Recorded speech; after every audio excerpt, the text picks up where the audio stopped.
Sa bidyong ito, makikitang nag-aapoy ang damuhan sa isang park. Pero imbes na masunog ay tila mas tumingkad ang berdeng kulay ng mga damo. Nang sindihan naman ang damuhang ito ay na-wash out ang mga bumabalot na puti rito at kaagad lumitaw ang berdeng mga damo. Ganoon din sa isang video na ito. Nakakamanghang pagmasdan, di ba?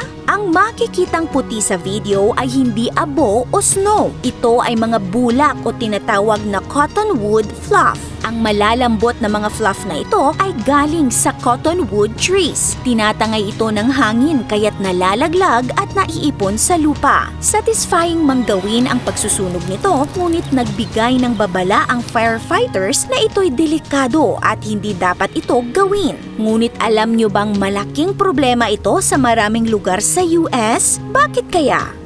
Ang cottonwood ay isang punong mabilis lumago na native sa North America, partikular na sa United States. Bahagi ito ng genus Populus mula sa Saliceae family. Ang scientific name nitong Populus ay hango sa salitang Latin na nangangahulugang mga tao dahil karaniwan itong itinatanim sa mga pampublikong lugar noong ancient Rome. Malaki ang punong ito at maaaring lampas sa 100 feet ang taas na isa sa pinakamataas na puno sa North America. Mayroon itong maliliit na seeds at kasama ritong nakakabit ang cottony fluff na nililipad ng hangin. Pagdating ng autumn, nagiging golden yellow ang kulay ng mga dahon ng cottonwood tree. Maraming klase ang punong ito, kabilang narito ang eastern cottonwood na umaabot sa taas na 70 to 100 feet, ang Fremont cottonwood na 40 to 115 feet ang taas, at ang pinakamalaki sa mga cottonwood ang black cottonwood na tinatayang umaabot ang taas sa 155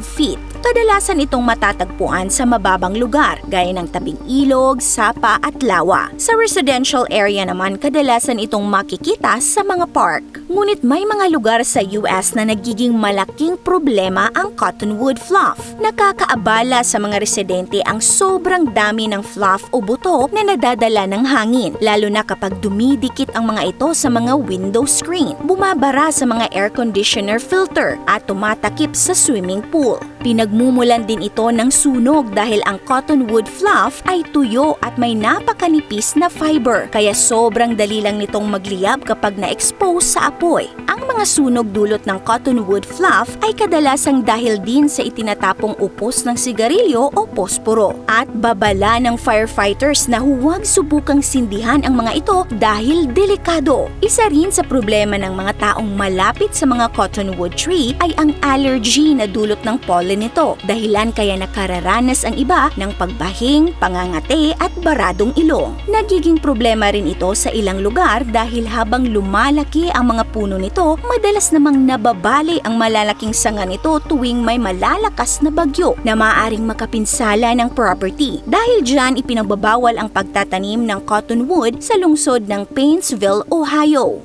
Samantala, kahit delikado ang cottonwood trees, alam nyo bang may pakinabang din ito? Nagsisilbing nesting sites o silungan ang punong ito ng mga ibon tulad ng agila, lawin at kuwago. Ginagamit din ang cottonwood sa paggawa ng crates, plywood at iba pang magagaang product. At ang fluff nito ay ginagawang filling sa unan at kumot. Ang fiber naman nito ay maaaring gawing sinulid at shampoo. Ang kahoy na ito ay mayroon ring antimicrobial, nagmomodulate ng inflammation at may antioxidant properties. Ang pinakuluang buds nito kasama ng deer fat ay ginagawang salves upang gamutin ang sore throats at baldness. Pinakukuluan din ang mga lumang dahon nito bilang pampapawi ng pananakit sa kasukasuan. Ngunit paalala lamang po na kumonsulta muna sa doktor bago ito subukan dahil baka kayo'y may allergy. Tandaan natin na ito po ay isang traditional remedy at hindi po ito clinically proven na talagang nakakagamot. Bagamat magaan ang cottonwood fluff, kaakibat naman ito ang bigat ng responsibilidad. Kung kaya't sa susunod na makita mo ang puno ng cottonwood, either in person o sa isang video sa internet, maglaan ka ng sandali upang hangaan ang ganda nito at alalahanin ang mahalagang papel na ginagampanan nito sa ating mundo.